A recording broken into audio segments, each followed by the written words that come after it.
2 nights ago, and we agreed now he is the sole editor. So stop complaining to me if there's a delay on your. It's all on him. Anyways, I want to dedicate this talk to Alfonso Lingus, who died on the 8th of May, so just over 3 weeks ago, at the age of 92. And I think it's right to think about him on this occasion. Translating is a thankless task. Translating Levinas is an impossible task. We have two of the best Levinas translators here. Well, I see Bettina, who we're all very grateful to for all the work you've done translating, and you're excellent translators. Al had the disadvantage of having to go first, and maybe one day these things will get redone. But for a young man like myself, it was I would not have discovered Levinas without him, and that's why I also want to dedicate this talk, if I may, to Adrian Pepzak, who is still with us at 95 years old. It makes me think there's something good about reading Levinas. It's ironic that we would have the Conatus Ascendi that the others don't have. But anyway, there is those two people made it possible for a young Englishman in a country hostile to continental philosophy, England, I'm talking about, to read Levinas. And this is why, for me, celebrating 50 years of Otherwise Than Being is a little bittersweet, because I remember when the book came out, it's extraordinary to think about. I had discovered Totality Infinity. I think I bought the only copy in England at this one bookshop that sold continental philosophy books, because no other bookshop carried this Duquesne University Press books. And so I'd been reading Totality and Infinity for 2 years. Totality and Infinity is this wonderful book that you immediately think you can understand it. Of course, you're completely wrong, but it gives you that sort of great sense of confidence. You know, this is what philosophy should be like. And then 2 years, finding a copy of, later, 2 years later, I find this copy of Autrement-Quatre in the library, completely mystified. Of course, my schoolboy French was never going to be up to it, but neither was my philosophical accomplishment. So having Lingus and Pepzak come and help later was very important. And so I want to acknowledge the people who went before. And what I can celebrate without any hesitation is this conference and the people who have put it together, because it has really been so stimulating. For when I think back about all the time when there was no one who wanted to hear about Levinas, so I had to teach him to my students to find an audience. To be in this setting and to be able to get a sense of how other people read. And the only thing I would say is that after 50 years, I'm not sure how much of the book I understand. I'm amazed at the self-confidence of some of you as you give your presentations. I'm not sure I can share in this, and so please listen to me. I give this talk in all humility, which is a phrase which contradicts itself as soon as you utter it, obviously. And I hope I have found some way of responding to some of the things that we've heard over the last 3 days. I talk about Levinasian relationality rather than Levinasian ethics or Levinasian responsibility. I think Levinasian relationality is probably a phrase you've not heard before, but I want to argue that it's at the very heart of Levinas. And unless we are sensitive to this structure, that's how I want to approach it. I think we miss a lot of the argument of the book. But I want to frame my presentation by recalling how in the modern period of philosophy, we have this idea of the individuals on the scene, and then only subsequently do they come across others. This is at the heart of the modern philosophical project, and particularly a large portion of modern political philosophy. So I want to quote from Thomas Hobbes and his book De Cive of the Citizen.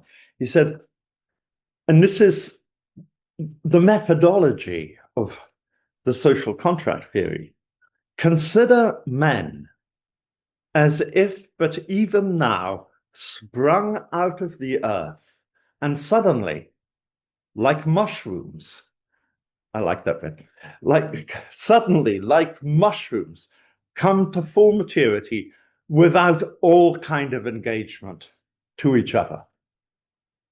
What an absurd presupposition, particularly for political philosophy. And of course, it's carried over into epistemology, the problem of other minds, and so on. And we're still trying to get away from this conception.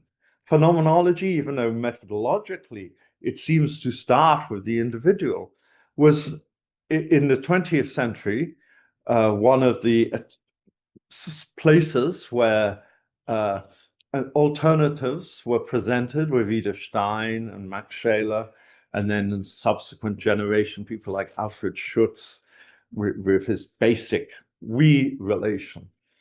But Levinas rejected that approach. He had rejected the ideal of fusion, which for him amounted to an effacement of alterity.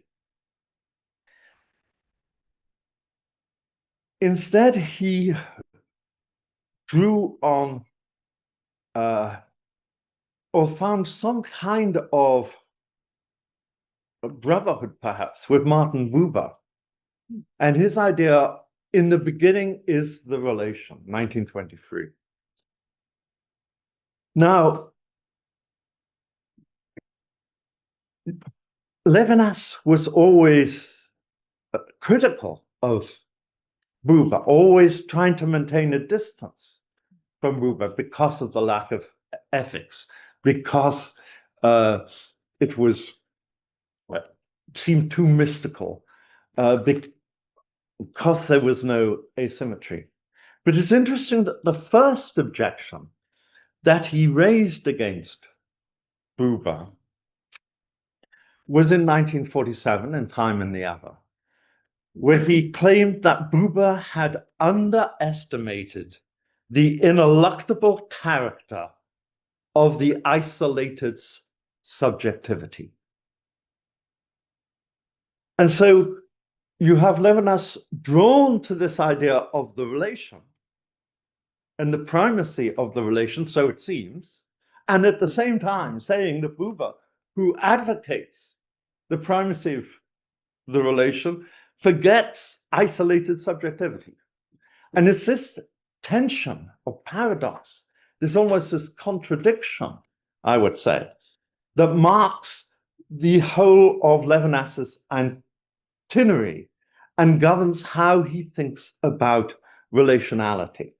I evoke relationality because, particularly in the United States, it's very much a buzzword. It's very much also related to Judith Butler and a certain reading of Levinas, which has gained a lot of currency. Judith Butler, of course, says the ethical scene in which my life is from the start bound up with others. And Levinas wants to say yes, but the ineluctable character of the isolated subjectivity. And it's striking, therefore, that the 1947 book, Existence and Existence, prior to the closing pages, is basically an investigation of isolated subjectivity. It describes a fundamental solitude. But it's striking that the terms solitude and solitary do not appear in Otherwise Than Being. And the term interhuman, which Levinas began to adopt in Total Affinity, also only appears once in Otherwise Than Being, and that only marginally. And so what I'm interested in is how there is a constancy in Levinas's attempt to think relationality, which at the same time undergoes a transformation. And what drives and motivates that transformation is what interests me here.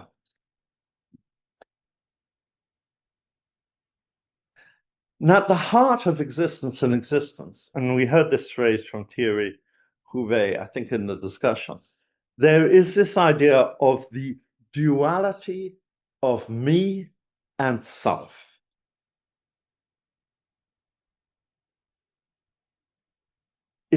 Levinas describes how there is this oscillation between effort and fatigue, where in effort, he says, one lunges forward out of fatigue and falls back into it. Now, I want to attach to that phrase terms that we've heard from other speakers here, inhalation and exhalation, because it's like breathing. And the duality of me and self,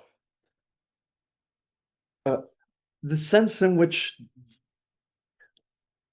the self, an other than me, Levinas says, accompanies me like a shadow. There's not a tie that binds me and self. Well, you'll be wasting your time applying for government grant in America now anyway, but it would be a real waste of time to apply for government grant to try and locate the self within the brain, like the pineal gland or something. There is no self that can be found and identified, which then can be linked up with a me. We are dealing, it seems, only with a duality. He says, the me inevitably and irremissibly reverts to the self, but then in a moment you'll see there is an exception.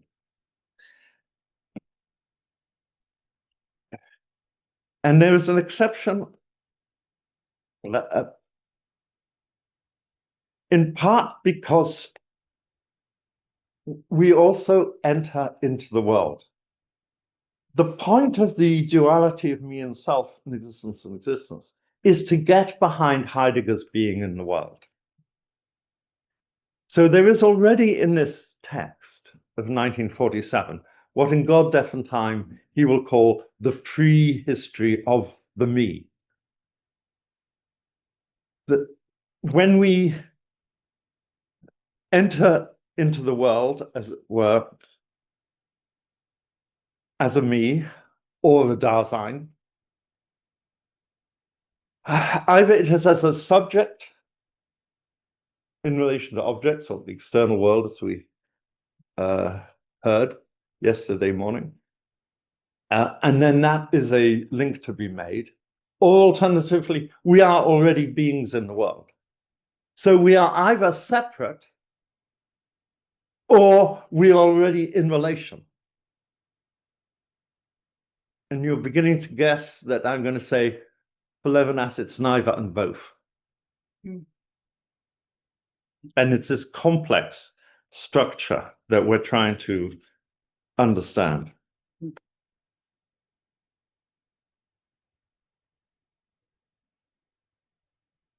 So between 1947 and 1976, we get this transformation that goes by way of the face-to-face, where the face-to-face emphasizes this aspect of relationality.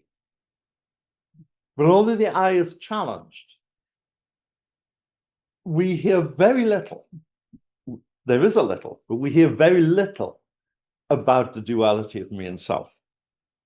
And we hear very little about what will become eleity. So totality and infinity is an incredibly misleading text if you want to understand Levinas. And that's the problem that we face as Levinas scholars, because cartoon Levinas, as I call it, is very compelling. Giuseppe, I think yesterday afternoon, talked about the still frame. And it's very easy to imagine a cartoon version. You know, I'm sitting there eating my good soup, and then, you know, a hungry person comes by, and so I invite them back to my wife's home. We're talking about Levinas, right? Yeah, so, but clearly, you know, we're either going to be locked into this question of there's me by myself drinking my soup, and then somebody comes along, or alternatively, you know, everything begins with the face-to-face and me being challenged. And the danger of this constant refrain of the primacy of the ethical is this, it seems to give a primacy to the ethical relation without thinking the structure of relationality as such. And it was here in Rome in 1977, for example, I have lots of other quotes that point to this, but in the lecture Hermeneutics and Beyond, that Levinas talked about the relation to another as a relation that cannot be called a relation, since even the commonality of synchrony is lacking between its terms. It is, he goes on to say, a relation and a non-relation. And that's what we have to try and think. But before doing so, I want to take a quick step back into the framework of Levinas, because as you know from, it's because it's most clearly stated in Totality and Infinity, the procedure is to go from the formal structures to their concretization, and the insistence is that the meaning of the formal structures lies in the concretization and not in the formal structures themselves, which he said, this is the opposite of Heidegger, for whom the existentiel is just a sort of reflection of the existentialia, but what's important is the existentialia. And the problem again with our reading of cartoon Levinas is that we go straight to the concrete. The urgency, which sometimes drives us to Levinas, to want to talk about the hunger of the other, about persecution, means that we look at the concrete without looking at the structures. But Levinas made it always clear, right from 1935, that he's interested in the structure, which he calls ascendance at that point, which is, and then repeats the word. It's his neologism. He repeats the word in 1947 in the preface to Existence and Existence. And the structure is of a transcendence that nevertheless retains a foothold in being. The good beyond being, but nevertheless, we remain in being with a foothold. And that foothold is important because otherwise the concretization of the structure would be mysticism. And that's what he always wants to save us from. This is the temptation of philosophy. So focusing on transcendence, he thinks he's completely in line with the philosophical tradition, but he wants to rethink what the appropriate concretization is. And he has different candidates that we read about in Time and the Other already, but also in Totality and Infinity.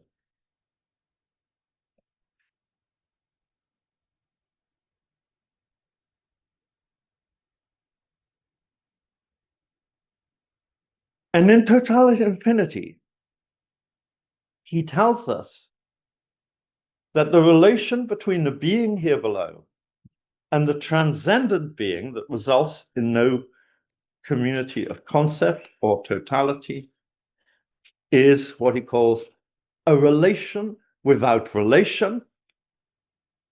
This is the ultimate structure, and it bears the name religion.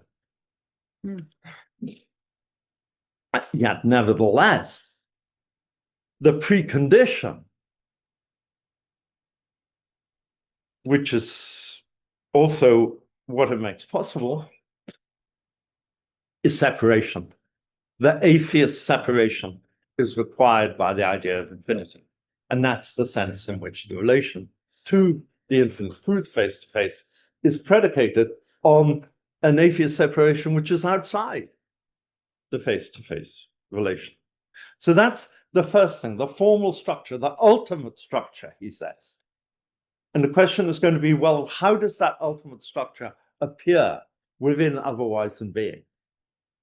And then the second thing to remember that when thinking about what unites all of Levinas's work is what in 1935 is a challenge to bourgeois philosophy.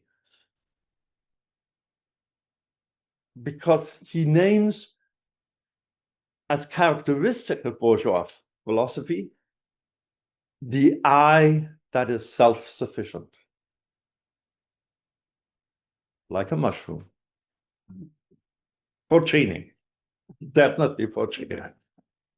If I come back to the mushroom, I want to be a porcini, let me say that. Yes. Now, as time goes on, this broadens out so that by the time of otherwise than being, it's about the putting into question of all affirmation, all egoism born again in this recurrence. This putting into question of all affirmation. That is the challenge that Levinas wants to make, that replicates the challenge that the other makes on the self-sufficient I of bourgeois existence. But what we have to understand in the nature of this relation, this is why it's such a complex relation, is its movement. We've got to think the movement. As soon as you fix it, as soon as you have that still frame, there is no relationality. It's stuck. So, in otherwise than being, of course, he's already explained that compassion, forgiveness, pity happen because the other challenges us. The question is, what is the human subject such that my conatus essendi can be conquered by the other or put in question? And of course, the answer is substitution. But what is at issue in substitution? And it seemed to me we got in quite a muddle over sacrifice. At least nobody seemed to think of themselves as muddled. Everybody just disagreed about what they meant by sacrifice. So we have a collective muddle, let's say. I'm not sure I can sort it out, but I do think we need to return to it. And the important thing is that, to offer a caricature, It's not that I can go to the executioner's block in place of another person and die for them. This is not A Tale of Two Cities, Charles Dickens. It is a far, far better thing that I should have been an actor. I'm not, well, I was about to say I'm not a philosopher, that presupposes I am. But it is a far, far better thing that I do now that I've never done before, etc. Because there you have Sidney Carton, who dies in place of Charles Darnley because he's in love with Lucy, and he has already promised to embrace any sacrifice for you or for those dear to you. And of course, nothing could be more distant from Levinasian sacrifice, because that is self-affirmation, it's self-salvation, it's expiation for oneself. Whereas expiation in Levinas is always expiation for the other's guilt, not my own. So substitution is not my putting myself into the other's place, for example, in compassion, but it is what makes that possible. How is that possible? It is possible because in substitution, he says, the self absolves itself from itself. Let's dwell with that thought for a minute, because it's now that the relation between the self and the me is being rethought, reconfigured, that it's not the same as it was in existence and existence. And this is what allows us to make this transformation. And this is how I see, at least today. This is only my current reading. It's not the reading I had prepared when I left Memphis, or at least when I left the printer's shop on Saturday. And it's not probably the reading after the Q&A. Hopefully you'll force me to make some changes. But my current reading is that it is in this conception of how in the substitution for others, the oneself escapes the relation. Now, you remember I said a moment ago that in existence and existence, he talks as if there is only the duality of me and self until right at the end. And then he talks about how once we have entered the world, in the relation with another, the me in that relation will absolve itself of the self. So there is already there the hint of leaving the self. And he's, in that context, he thinks about it primarily in terms of eros, although there is the one brief tantalizing reference to responsibility. But here, he says, in the most passive passivity, and that you'll see in a minute is sacrifice, the self liberates itself ethically from others and from itself.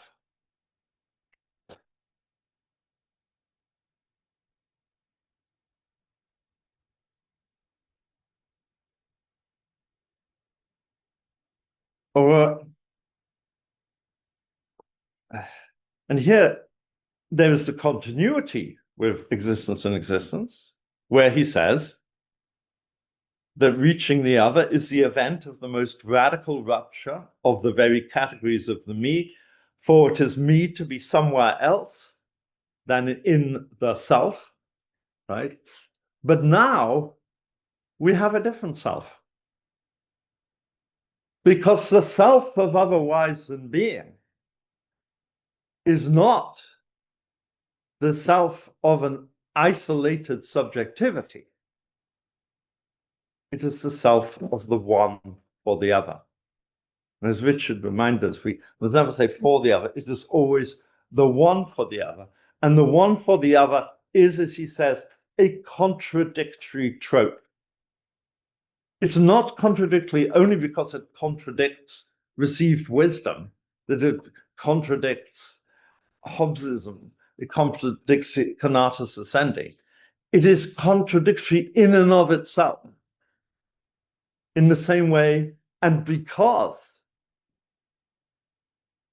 this is a relation without relation, a relation that is also not a relation. This is why you can't make otherwise than being into a cartoon. I mean, and this is the point. It's striking that even after writing Otherwise Than Being, whenever Levinas is asked to explain himself in interviews or to give these short 45-minute talks at the Castelli conference, so I had the privilege of attending some of them, he reverts to the terms of totality and infinity for the most part. You know, he'll slip in a little bit of Otherwise Than Being, perhaps, but he's largely, because that is something that can be explained readily. Here we're dealing with something much more difficult, because in order to see why all the moves have to be in place, you have to understand the different motivations and forces. Motivations and forces that are governed by his quest for the concretization of the ultimate structure. And so the first modification of the two modifications, when he's moving from the ethical relation to say, well, now we're going to look and see what lies before the ethical relation in the prehistory of the me, but also what it is that lies behind the other, in order to establish that this is indeed the good beyond being. And so it's the second function that leads Levinas to introduce the term eleity, about which Nicholas talked before.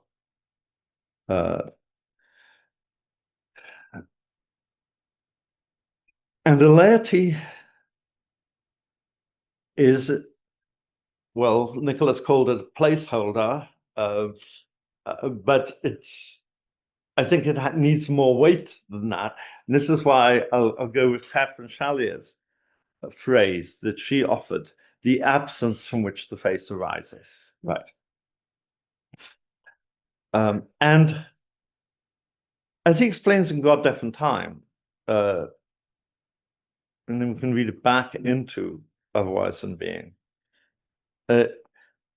we have best to understand the laity through the intrigue, because it's in the intrigue that the relationality, the plot, is, well, I was going to say thematized, but we know that's already a problematic word. But he talks about the intrigue there as this way of detaching oneself within the relation. The way it's, sorry, the intrigue is eleity is characterized by its way of detaching itself from and within the relation. It's within the relation, but absolved from the relation.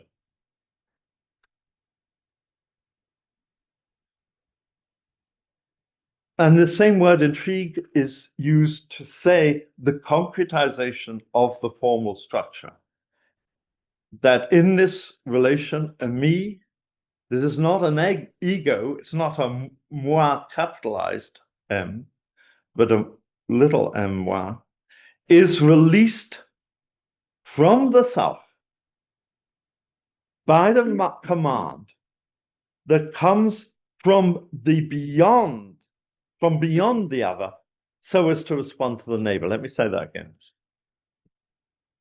In the intrigue, a me that is not an ego is released from the self by the command that comes from beyond the other, eleity, so as that the me, the responsible me, responds to the neighbor. That's the formulation from one of the essays in Outside the Subject or Sujet.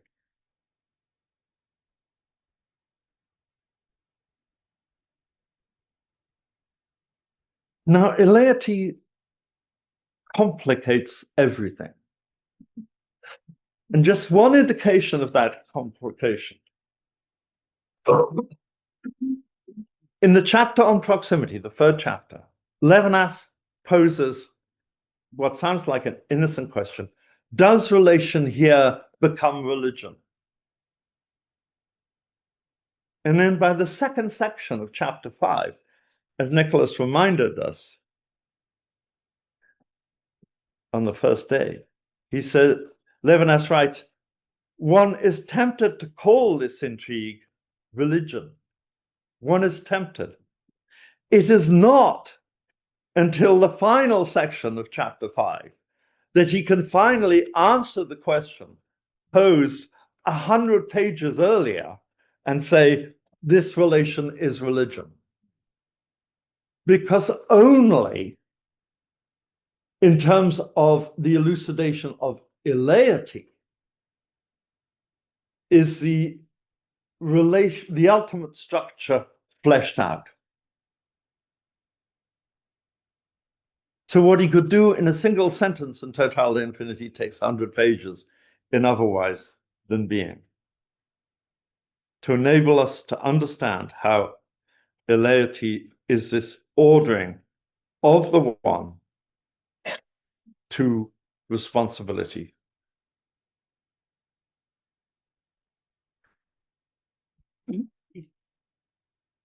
So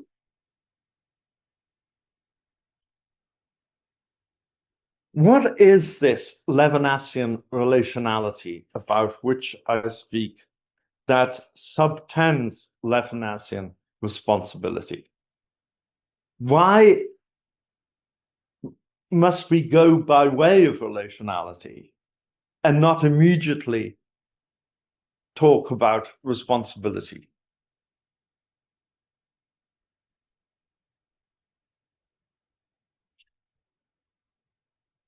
I tried to explain that is what lies behind the claim. David, I would love to tell the story about Levinas. David, I used to have a great imitation of Levinas on the telephone. I'm not going to try and do it. Certainly not sober. But if you want to buy me a drink, lunch, that's another story.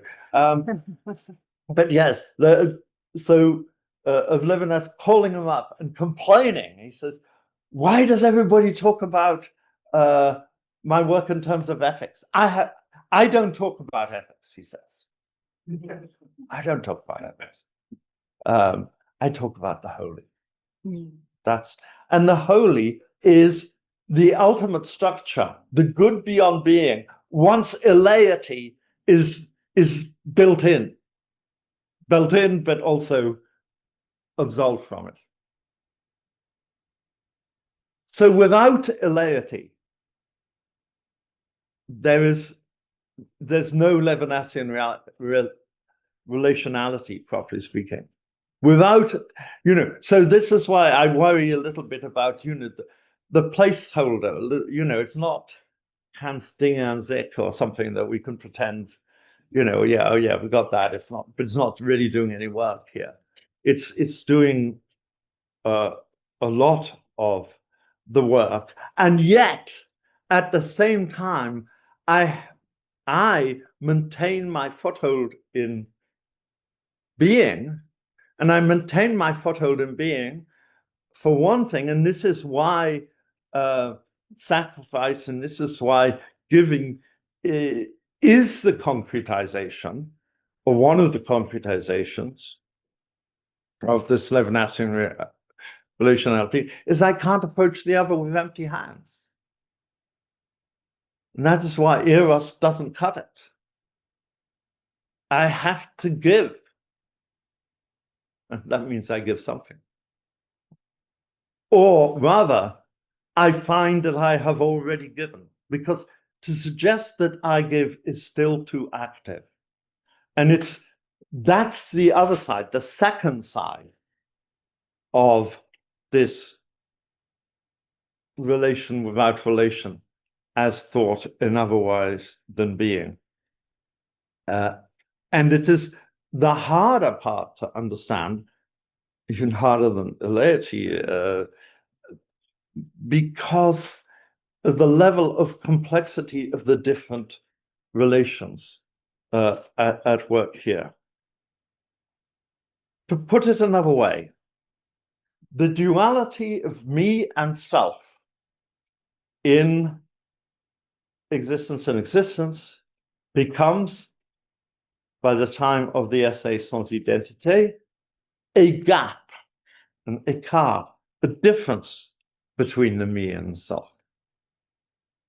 And this is because there's now a sense in which the tension that Thierry was talking about between me as Conatus Essendi and this relation without relation is more pronounced than ever. And this is not a tension in Levinas's thought. At least he would claim this is a tension of what it is to be human. Of course, we are concerned about our own existence.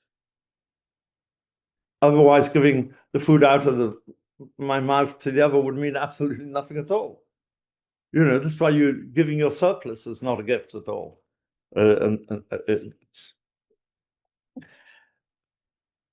And so it's this thorough non-coincidence of the identical, he says, the contradictory trope of the one for the other. If the one for the other is for you a simple thought, yes, of course, why not? I'm for the other. Then you haven't understood it. So just very quickly, substitution, because we started a little late, I think 5 minutes late. If ethics is all that matters, if all that matters is the other's vulnerability, then we're not talking Levinas. Levinas wants to know that my concern for the other's vulnerability amounts to my vulnerability. That's the substitution. As he says, it's this prior vulnerability. And this takes place in a movement, the subjectivity thrown back toward the self. He says, the more I come back to the ego, the more I divest myself of my freedom as a constituted, willful, imperialist, we could add bourgeois, subject, the more I discover myself to be responsible. So again, it's not that there is this encounter and the question, there is the movement that moves me back The other challenges me because I am a hostage. I am the one for the other. But this drives me back to my ego because I am the one responsible, not anybody else.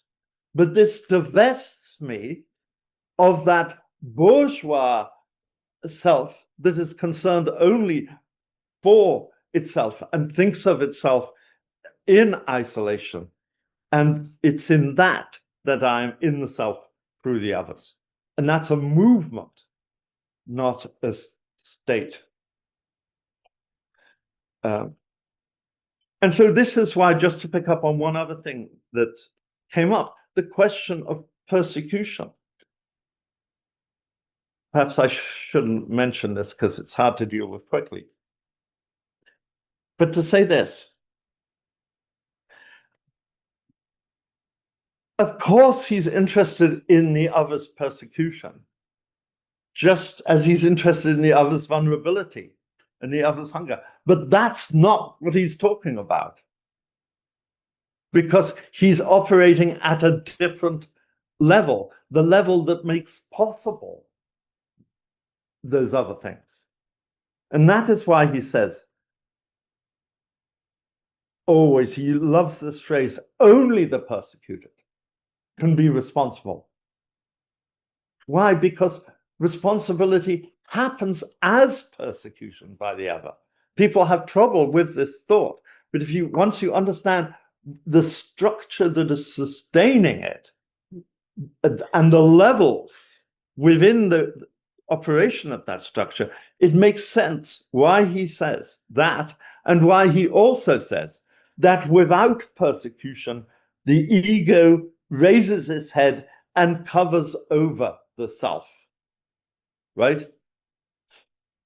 It's only insofar as I am persecuted by the other's suffering, that's what persecutes me, that the tendency for my ego to block out the other is overcome, because even the good deeds that I do under those circumstances are sacrifices of myself, and not this sacrifice, which is the only sacrifice he's ultimately really interested in, what he calls the imposed sacrifice, where one is sacrificed rather than sacrificing oneself. And I can sense that the other is looking at me, and I think I will bring this to a close. Thank you very much.